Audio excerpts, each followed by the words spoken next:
Et nous allons continuer de parler un peu du futur. Et cette fois, ce sera sur le sujet social commerce. Est-ce le futur de la relation client? Et c'est une table ronde qui est animée par Patricia Ibarra, Global Partner Manager de PrestaShop.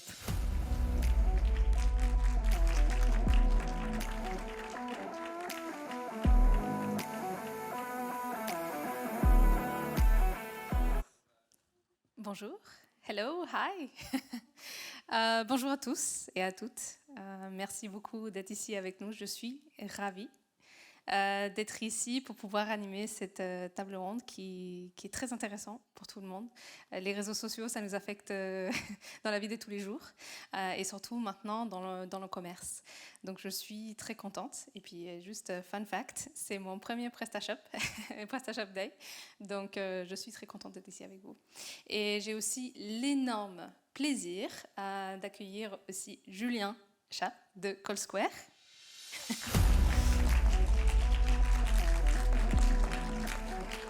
Bienvenue, bienvenue. Et Guillaume Carotte de Facebook. Merci beaucoup.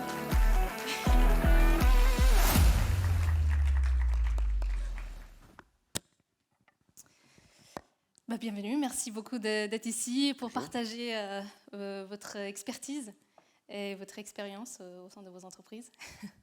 C'est super. Voilà, donc j'ai le petit truc. Je pense qu'on peut rentrer vraiment dans le vif du sujet en disant que la quasi-totalité des sites marchands en Europe affichent une présence sur les réseaux sociaux. Donc c'est comme je disais tout à l'heure, ça fait partie de nos vies de tous les jours et surtout dans le commerce. Et donc, qu'est-ce que vous en pensez? Qu'est-ce qu'est l'avenir de l'e-commerce? Et est-ce que ça se passe par les réseaux sociaux? Alors, je vais peut-être commencer. Déjà, en effet, souvent quand on pense aux réseaux sociaux, on pense aux gens qui les utilisent. Sur Facebook, Instagram, on a aujourd'hui plus de 3,5 milliards de personnes qui se connectent tous les mois chez nous, mais on pense moins en général aux entreprises qui font du business sur nos plateformes, puisque évidemment, on est des plateformes pour connecter les gens, mais on s'est aperçu que les gens, au-delà de vouloir se connecter entre eux, ils voulaient aussi pouvoir développer des relations et découvrir des produits de marchands ou autres. Donc aujourd'hui, sur Facebook, dans le monde, on a par exemple 200 millions d'entreprises qui sont présentes sur nos plateformes et 10 millions qui les utilisent, ce qu'on appelle de manière payante, donc qui vont faire de la publicité. Donc évidemment, la question, pour moi la question c'est plus, est-ce que les réseaux sociaux sont un des canaux ou un des facteurs qui vont participer à la croissance du e-commerce? Parce que le e-commerce, il n'a pas attendu les réseaux sociaux pour apparaître, ni pour se développer. Donc ce serait un peu prétentieux de dire que le futur du e-commerce, c'est les réseaux sociaux. Par contre, je suis en effet assez persuadé qu'ils vont faire partie de l'accélération qu'on va continuer à avoir sur le e-commerce. Pour plusieurs raisons. Une première qui est très évidente, donc je ne vais pas m'attarder dessus, c'est que les gens passent de plus en plus de temps sur Internet et au sein d'Internet, sur les réseaux sociaux, et même sur les réseaux sociaux, ce qui est important aussi de garder en tête, c'est de plus en plus sur mobile. Parce qu'ensuite, pour faire le bridge avec le e-commerce, aujourd'hui, quasiment tout se passe sur mobile, sur les plateformes sociales. Ça, c'est évident. Le deuxième point, qui je pense est important de creuser un peu, c'est de se dire, pendant longtemps, le e-commerce, en fait, il a cherché à répondre à des besoins de consommateurs. C'est-à-dire que je faisais connaître ma marque et ensuite, en gros, j'espérais que soit les gens viennent sur mon site pour acheter des produits, soit qu'ils cherchent sur des moteurs de recherche et qui me trouvent via ça. Donc c'était en fait des gens qui cherchaient des produits. Les réseaux sociaux, je pense, prennent la chose un peu à l'envers. Et en fait, moi j'ai tendance à dire, souvent sur nos plateformes, ce sont les produits qui vont chercher les gens. C'est-à-dire on n'est pas forcément là pour répondre à un besoin. Vous avez besoin d'une perceuse demain parce que vous voulez accrocher un cadre. Vous allez sur un moteur de recherche ou vous allez dans votre enseigne de bricolage préférée, vous allez très bien trouver ce que vous cherchez. Par contre, cette création du besoin, cette anticipation des besoins futurs, ces achats, ce qu'on appelle dans le retail depuis des dizaines d'années, l'achat d'impulsion, l'achat émotionnel, il se crée en grande partie sur les réseaux sociaux, sur nos plateformes et au sein de nos plateformes, sur Facebook, mais également de plus en plus sur Instagram. Donc ce commerce de découverte Et vraiment, c'est pour ça qu'il y a une vraie complémentarité entre les moteurs de recherche et les réseaux sociaux, parce qu'en fait, on ne va pas aller chercher les mêmes personnes. D'un côté, on va répondre à un besoin aux gens qui cherchent, et de l'autre, on va faire que les produits trouvent les bonnes personnes. Et enfin, le dernier point, c'est qu'aujourd'hui, en tout cas nous, chez Facebook, on travaille à créer une expérience de commerce vraiment la plus unifiée, la plus sans friction possible, et notamment en créant des passerelles entre nos différentes plateformes. Le but aujourd'hui, c'est de pouvoir découvrir une marque sur Facebook ou sur Instagram, ensuite de pouvoir découvrir ses produits, avec notamment le développement de la réalité augmentée, de pouvoir tester ses produits, et donc de permettre d'avoir en ligne ou sur les réseaux une expérience qu'on a normalement qu'en magasin, et toujours cette notion de bridge the gap. Comment en fait sur les réseaux sociaux je peux amener le meilleur du e-commerce et le meilleur du magasin physique. La réalité augmentée, c'est une des réponses pour bridge le gap sur le test de produits, et c'est notamment très utilisé dans la beauté cosmétique, dans l'ameublement ou autre. Ensuite, souvent aussi en ligne, quand je découvre des produits, j'ai besoin d'interagir avec quelqu'un, avec un vendeur, j'ai des questions. Et ça, en ligne, j'ai les reviews clients, mais j'ai rarement quelqu'un à qui parler. Avec les plateformes de messagerie, que sont Messenger et WhatsApp, je peux combler aussi ce gap, et après avoir découvert un produit, demander s'il est disponible en telle taille, ou alors s'il n'est plus disponible, quand est-ce qu'il y aura le prochain réassort ou autre. Et enfin, la dernière brique, qui aujourd'hui n'est pas encore disponible sur nos plateformes, en tout cas en France, mais qui l'est déjà aux États-Unis et qui a des résultats très prometteurs, c'est le fait de proposer le paiement natif, ce qu'on appelle le checkout, comme vous pouvez l'avoir sur PrestaShop, directement sur nos plateformes également, pour créer vraiment une expérience de A à Z. Je découvre une marque, je découvre un produit, je peux tester ce produit, je peux interagir sur WhatsApp ou Messenger avec le service client, et finalement, je peux en quelques clics acheter. Voilà, c'est pour ces trois raisons que je pense que les réseaux sociaux vont contribuer, de manière assez humble évidemment, à la croissance future du e-commerce. Ouais, je peux compléter. Je suis très aligné avec ce que tu dis. Tu parlais tout à l'heure et tu disais que les réseaux sociaux allaient forcément avoir une incidence très forte sur le e-commerce. Je crois que c'est pas le futur. En fait, moi, j'ai tendance à penser que c'est même déjà le présent. C'est déjà le cas aujourd'hui. On voit à quel point les réseaux sociaux prennent de la place dans l'acte d'achat. Et en fait, je pense qu'il faut un peu remonter aux fondamentaux de comment, qu'est-ce qui nous pousse finalement à acheter, pour comprendre l'impact des réseaux sociaux sur cette partie achat. Je prends des expériences personnelles, mais en ce moment, je changeais de téléphone, et c'est mon collègue qui m'a parlé de son téléphone et qui va me dire « Ah il est vachement bien, alors c'est pas du tout le même que ce que j'ai aujourd'hui, il est vachement bien, il me fait l'expérience, etc. » Et donc du coup, il va avoir une incidence qui est énorme sur mon potentiel acte d'achat futur. Et donc c'est mon collègue, en l'occurrence là, qui va faire qui va m'influencer sur un acte d'achat potentiel. Sauf que, alors ça existait avant les réseaux sociaux, sauf qu'aujourd'hui, cette interaction que j'ai avec mon collègue, avec ma famille, avec des influenceurs, on en parlera après, en fait, elle est passée sur les réseaux sociaux. Avant, j'avais un cercle social, physique qui m'influençait, et maintenant, en fait, tous les jours, je peux aller sur les réseaux sociaux, et tous les jours, je peux voir ce que fait ma famille qui habite un peu plus loin, mes collègues, et alors, je crois que j'ai vu 72% des consommateurs se connectent au moins une fois par jour sur les réseaux sociaux.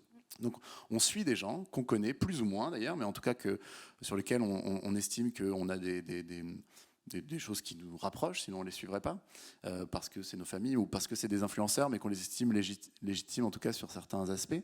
Et donc on va les suivre, et donc du coup, finalement, ils vont faire le job qu'a fait mon collègue en me présentant son téléphone, mais ils vont le faire tous les jours parce qu'eux, ils portent des produits, parce qu'ils consomment des choses. Et en fait, ça va m'influencer, ça va me faire connaître des choses, et ça va forcément m'influencer. Et donc, je pense qu'il y a en fait un changement de cercle social qui est passé du physique aux réseaux sociaux. Et avec l'utilisation qu'on a aujourd'hui des réseaux sociaux, je pense qu'on comprend du coup aisément qu'on est dans une recommandation. En tout cas, quand on va sur les réseaux sociaux, il y a une recommandation possible, et donc qui va nous pousser vers cette partie achat. Je crois que tout le monde l'a compris, les marques l'ont bien compris, et c'est pour ça qu'elles sont présentes sur les réseaux sociaux, c'est pour ça qu'elles communiquent et qu'elles essayent de s'intégrer dans cette relation entre l'influenceur et la communauté. Les réseaux sociaux l'ont bien compris, c'est pour ça qu'ils mettent en place des nouvelles features, des nouvelles fonctionnalités pour rapprocher justement le bridge que tu parles, c'est-à-dire rapprocher la recommandation à la vente finale. Avec la réalité augmentée, avec toutes les features qui sont sorties, le paiement, etc., qui vont entraîner ça. Ça va être encore plus facile d'aller acheter, de passer de la recommandation sur le réseau social à acheter. Donc ça, je pense que tout le monde l'a compris. Et je pense que le Covid a accéléré ça. C'est une certitude. On voit des marques qui avant faisaient 5% de leur chiffre d'affaires en e-commerce. Et là, ce matin, je voyais Ikea, ils annonçaient plus de 35% maintenant en e-commerce. Quand on sait l'importance du magasin physique sur Ikea, ça veut dire que maintenant, c'est plus le futur, quoi, c'est le présent. Oui, effectivement, c'est surtout, ça m'amène à une question un peu sub-question, si je peux dire ça. C'est qu'effectivement, avec la crise Covid, il y a de plus en plus de monde qui continuait à acheter, ou commençait à acheter aussi en ligne.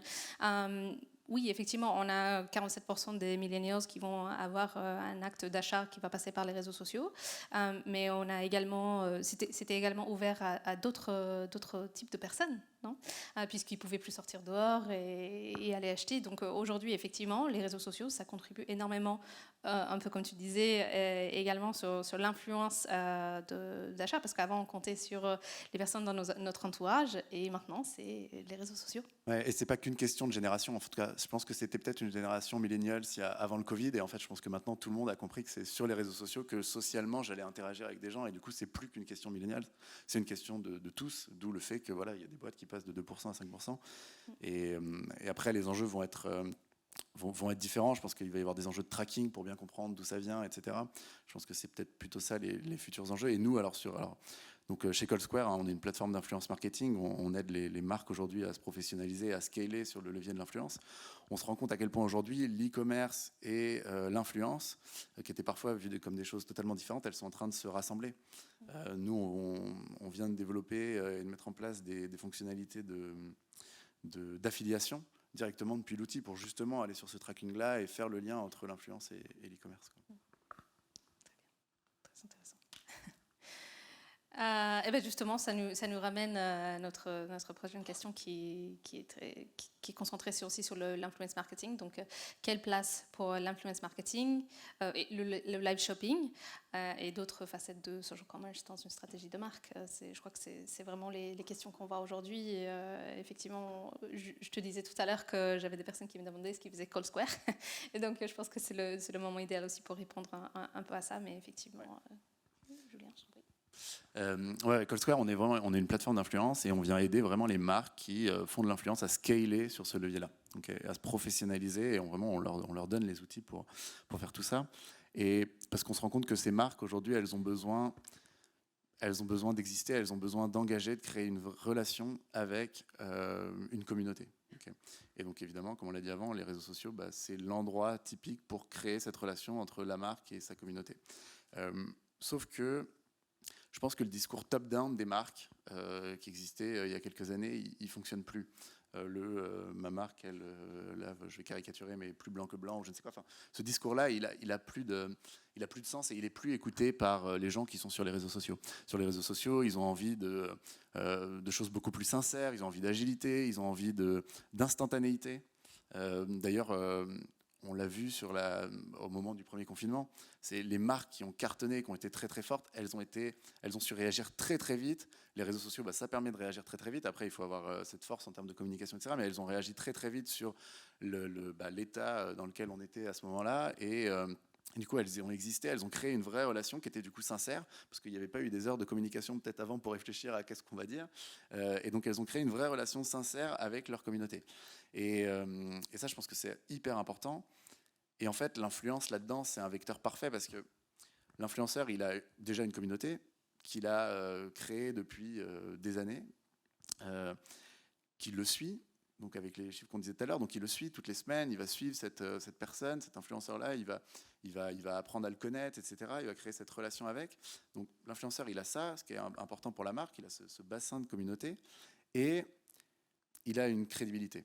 C'est-à-dire que, alors c'est là où en effet il faut faire attention et il y a le choix de l'influenceur après qui va rentrer en jeu, mais l'influenceur, il est crédible sur un certain nombre de domaines, sur un certain nombre de topics, il est crédible.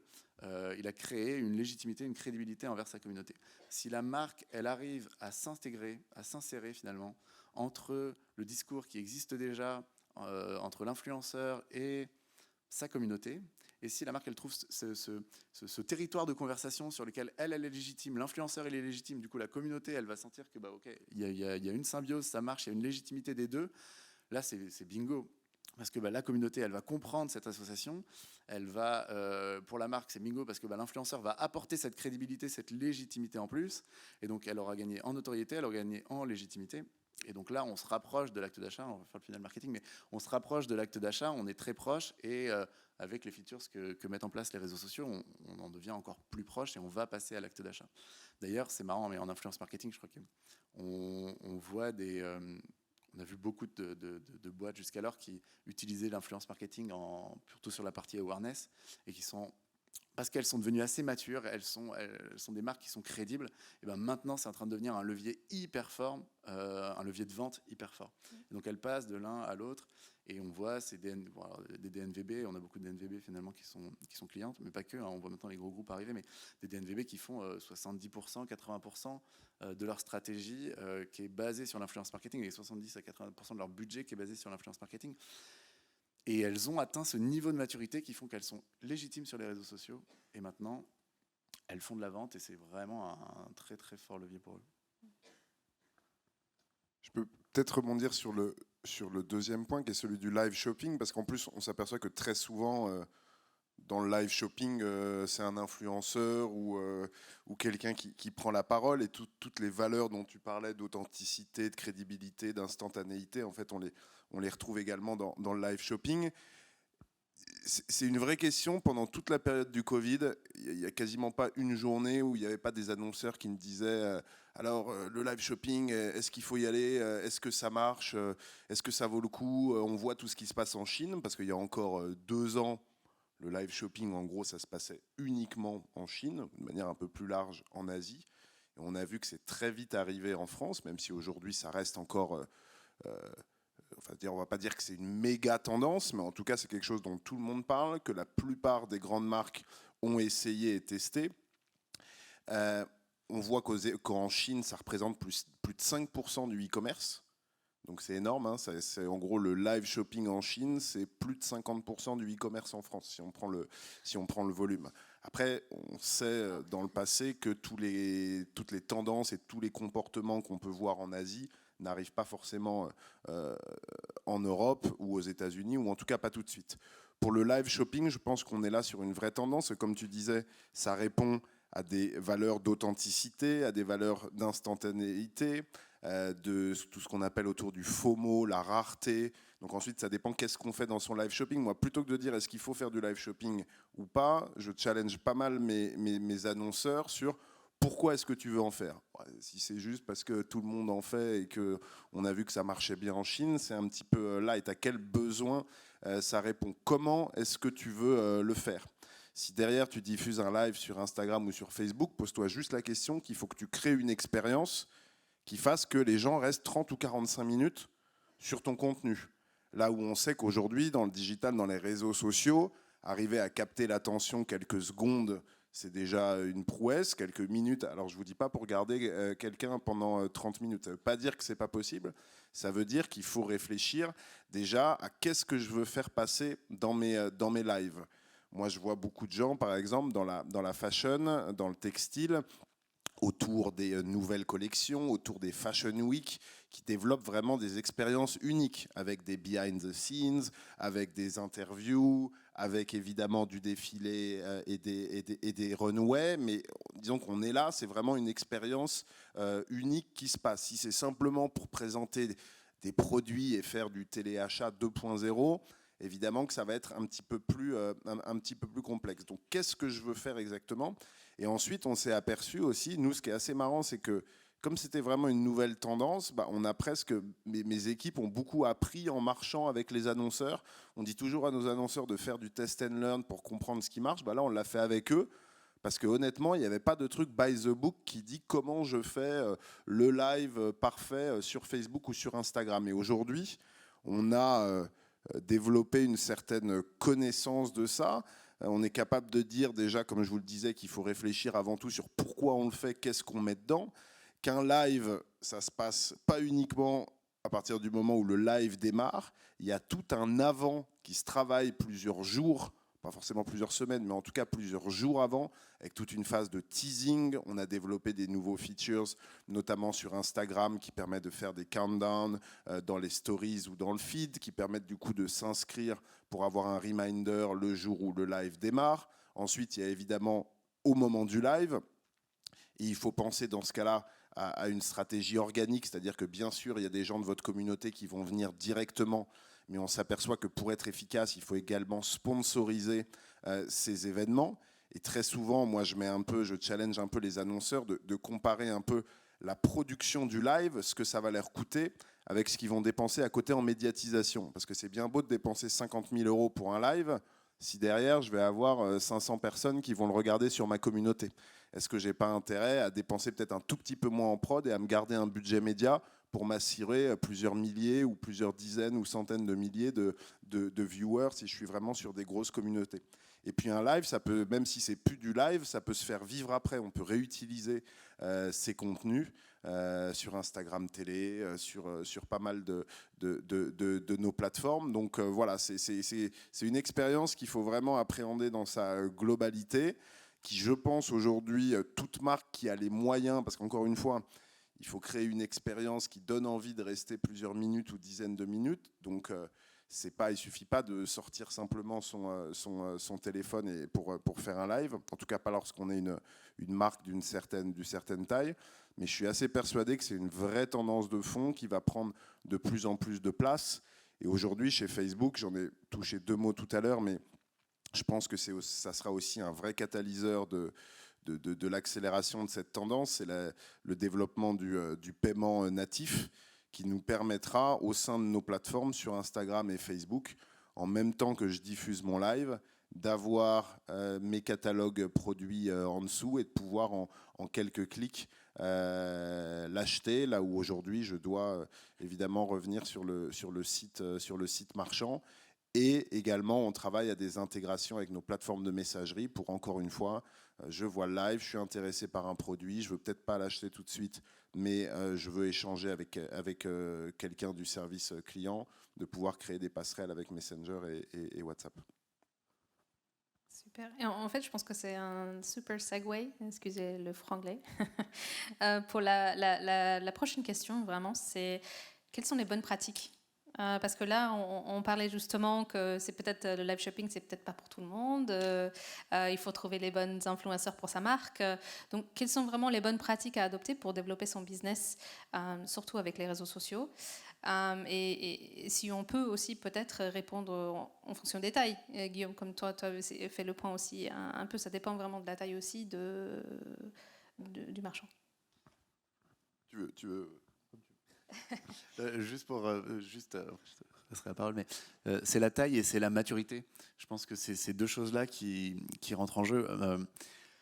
Si on se dit oui, et tu le disais, je veux faire un live shopping et puis voilà, je me lance et je fais, mais je sais pas vraiment quel est mon objectif. J'ai jamais rien fait sur les réseaux sociaux où j'active un influenceur, mais pareil, je veux faire de la vente, j'ai activé un influenceur et je veux voir si ça marche. On est mal parti, quoi.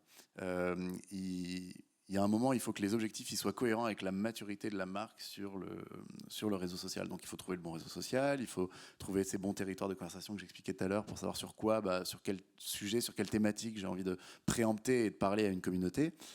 Et il faut que mon objectif il soit cohérent. Si aujourd'hui les réseaux sociaux, pour ça, c'est exigeant. C'est-à-dire que si je ne suis pas crédible, si ma marque n'est pas crédible, je peux pas m'attendre à avoir comme tout, ça peut avoir un super bon effet, et comme l'autre, non, scroll. Pardon, j'ai pas voulu te couper la parole, mais c'est un peu ça. T'as raison. Ouais. Et pour rebondir là-dessus, déjà, je suis d'accord que quand on parle de maturité sur les réseaux sociaux, pour une marque, ça n'a rien à voir avec la taille. Hein. Je peux vous citer des dizaines de DNVB qui sont bien plus matures sur nos plateformes, qui investissent parfois même beaucoup plus que des très grandes marques traditionnelles qui sont un peu à la peine dans leur transformation numérique. Ensuite, en termes de bonnes pratiques, ça va beaucoup dépendre aussi justement de ce niveau de maturité. Je ne vais pas donner les mêmes conseils à une personne qui n'est pas encore sur nos réseaux, qu'à une entreprise qui est sur nos réseaux mais qui ne fait pas grand-chose, à une entreprise qui est sur nos réseaux qui fait déjà pas mal de choses, et à Amazon, Zalando, Booking, Carrefour ou Cdiscount, que je peux accompagner au quotidien et qui sont évidemment des annonceurs extrêmement matures sur nos plateformes. Si on prend, allez, on va dire une moyenne de tout ça, donc des gens qui sont déjà sur nos plateformes, qui font des choses, mais qui pourraient monter encore en maturité. Je pense que le premier conseil, et ce n'est pas un conseil complètement tangible, c'est plus un mindset à avoir, c'est celui du test and learn.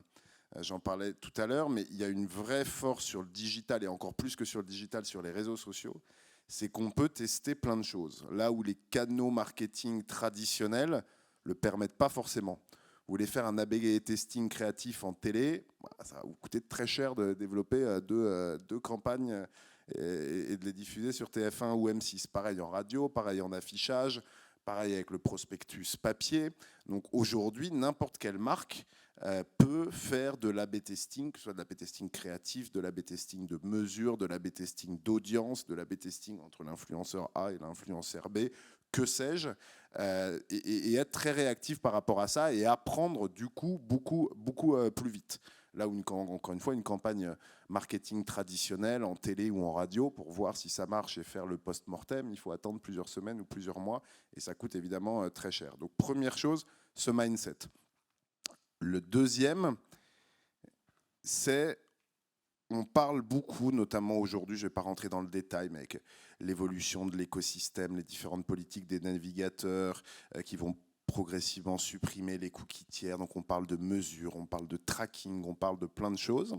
Et je vais y revenir après. Mais en deuxième point, j'ai envie de bien mettre en avant que ce qui reste pour moi absolument clé, c'est ce qu'on appelle la créativité sur nos plateformes. Vous pourrez avoir la meilleure intégration technique, avoir préparé la vie post-cookie en ayant fait une intégration serveur-to-serveur, avoir les meilleures personnes dans vos équipes pour faire de l'acquisition sur Facebook, sur Google, etc. Si vos créas, elles ne donnent pas envie sur nos plateformes, ça transformera pas. Et on pense souvent à la partie créative en haute fenêtre, c'est-à-dire vraiment quand je travaille ma marque, lorsque j'ai un film de marque ou une vidéo très inspirationnelle. Mais il ne faut pas oublier que la créativité, ça se travaille aussi beaucoup en bas de fenêtre, ce qu'on appelle vraiment en performance, et que quand on fait du e-commerce, on n'est plus obligé de simplement mettre un objet sur fond blanc avec un petit sticker avec le prix. Il y a plein de choses à faire en termes créatifs qui permettent derrière d'améliorer la transformation et la conversion. Ça, c'est le deuxième point, la créativité. Troisième point, c'est la mesure. Dans le digital et sur les réseaux sociaux, on a aussi cette chance de pouvoir, j'ai envie de dire, pas tout mesurer, mais en tout cas mesurer beaucoup plus que sur les canaux traditionnels, de manière plus précise et plus rapide. C'est pas pour autant que c'est simple de bien mesurer. Il y a beaucoup de sujets là-dessus. Déjà, si je suis un e-commerçant, je vends que en ligne. Donc là, a priori, je traque à peu près bien tout ce qui se passe, 100% de mon revenu. Le vrai sujet, c'est je vais activer beaucoup de canaux marketing différents. Et derrière, comment je sais ce qui me rapporte. La fameuse, la synchro-sainte attribution. Moi, je suis assez étonné de voir encore certains e-commerçants aujourd'hui, je ne sais pas s'il y en a aujourd'hui dans la salle, qui basent toutes leurs décisions, une grande partie de leurs décisions sur de l'attribution last click. On a parlé tout à l'heure de la différence entre le commerce de découverte sur les réseaux sociaux et le commerce, on va dire, intentionniste ou de recherche sur les moteurs de recherche. L'attribution last click valorise très mal ce commerce de découverte. Et on s'aperçoit aujourd'hui que nous, les annonceurs les plus matures, ils sont sortis depuis très longtemps de cette vision-là et utilisent des modèles différents, data-driven, basés sur l'incrémentalité. Et même Google, qui, comme vous le savez, est principalement un moteur de recherche, a annoncé il y a quelques semaines l'arrêt du modèle last click sur Google Analytics par défaut. Alors vous pouvez continuer à faire du last click, mais en tout cas, par défaut, on ne vous propose plus un modèle last click, on vous propose le modèle data-driven de Google. C'était le troisième point de la mesure. Ensuite, il y en a sûrement d'autres, mais je ne veux pas rentrer dans trop de détails. Il y a ce sujet dont je vous ai parlé. Je pense que tous les professionnels du marketing digital ou autres, s'il y en a ici, sont au courant de disparition progressive des cookies tiers. Il va falloir s'adapter et développer non plus des solutions de tracking basées sur les cookies, mais sur du serveur to serveur. Quelle que soit, j'ai envie de dire aujourd'hui, la taille de votre business. On a encore plusieurs mois pour s'y mettre, mais ça va devenir indispensable.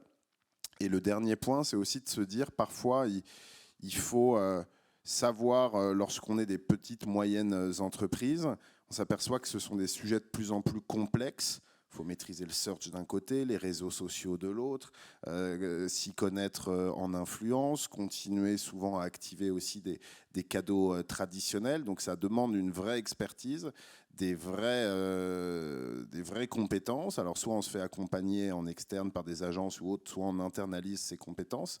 Et il y a aussi tout un écosystème qui se développe. Nous, chez Facebook, on travaille avec beaucoup de boîtes qui s'appellent des Facebook Marketing Partners et qui peuvent être des très bonnes solutions pour scaler lorsqu'on souhaite scaler sa présence ou ses investissements sur les réseaux sociaux, accepter parfois de ne pas savoir tout faire tout seul et de se faire accompagner au moins un certain temps peut aider aussi à faire bien et vite et à éviter trop de test and learn qui se plantent, parce que évidemment quand on fait du test and learn, il faut être prêt à se planter, mais bon, si à chaque test and learn on se plante, au bout d'un moment c'est un petit peu dur aussi. Donc voilà, pas hésiter à se faire accompagner, encore une fois, créativité, mesure, test and learn, se préparer au futur sans cookies et bien trouver les compétences et les expertises là où elles sont les plus efficaces, donc soit en interne, soit en externe, et ça c'est à chacun de trouver la bonne martingale. Pour compléter ce que tu dis, entièrement d'accord sur la partie test and learn, et ça fait énormément sens avec l'influence marketing. Il y a parce que oui, il faut activer, il faut trouver ces fameux territoires là, que je parlais tout à l'heure, ces thématiques sur lesquelles on estime que nous, en tant que marque, on a le droit, on est légitime, on est crédible et on a envie d'aller parler à cette communauté-là qui s'intéresse à ça. Nous, ce qu'on se rend compte aussi beaucoup sur la partie influence, c'est que les marques qui arrivent le mieux, elles ont quand même internalisé un certain nombre de choses. Et elles ont fait beaucoup de test and learn, mais il y a quelque chose qui est important, en tout cas dans la relation, dans l'influence marketing, c'est la relation avec l'influenceur. Et cette relation avec l'influenceur, d'être agile avec lui, justement d'être instantané aussi, de comprendre son besoin à cet influenceur, de pouvoir, parce qu'on vend peut-être plusieurs produits et on a plusieurs expériences possibles, et d'adapter cette expérience en fonction de l'influenceur. On se rend compte que les marques qui arrivent le mieux, c'est les marques qui ont une vraie relation avec l'influenceur et qui échangent vraiment avec les influenceurs. Et quand ils ont malheureusement parfois des intermédiaires, il y a beaucoup de gens qui vont faire le discours de la marque avant qu'il arrive à l'influenceur. Et là, en fait, on se retrouve avec un influenceur qui n'a pas forcément très, très bien compris l'objectif de sa mission. Et là, on a perdu beaucoup de choses. Quand on fait, c'est de l'humain à l'humain, et l'influenceur, en plus, il va parler à d'autres humains, à sa communauté. Donc, il y a intérêt à ce qu'il y ait une très, très bonne compréhension des choses, et on se rend compte à quel point les marques qui ont internalisé, elles réussissent bien mieux en influence marketing. C'est pas pour autant qu'il ne faut pas se faire accompagner pour avoir la bonne data, pour faire les bons choix, pour quand on fait du test and learn, avoir pas que la partie test, mais avoir aussi la partie learn, quoi. C'est-à-dire, j'ai mesuré les bonnes choses, j'ai récupéré les bonnes data qui me permettent ensuite après de prendre les bonnes décisions. Très intéressant. C'est très intéressant. En tout cas, pour l'instant, c'est tout ce que j'avais aujourd'hui. Mais merci beaucoup d'être venu. C'est vraiment un sujet qui, comme on disait, ça nous affecte tous les jours. Donc, effectivement, n'hésitez surtout pas à chercher de guidance pour les réseaux sociaux avec le e-commerce, puisque effectivement, aussi c'est quelque chose que je voulais dire, j'ai un peu oublié de dire, c'est que l'e-commerce aujourd'hui, en tout cas les marchands qui vendent en ligne, ils ont au moins 3,2 réseaux sociaux pour afficher leur présence dans la communauté, donc c'est quand même assez important. Donc oui, surtout n'hésitez pas à solliciter nos amis les experts. En tout cas, merci beaucoup à tous d'être là, et je vous souhaite une très bonne journée. Merci. Merci beaucoup. Merci.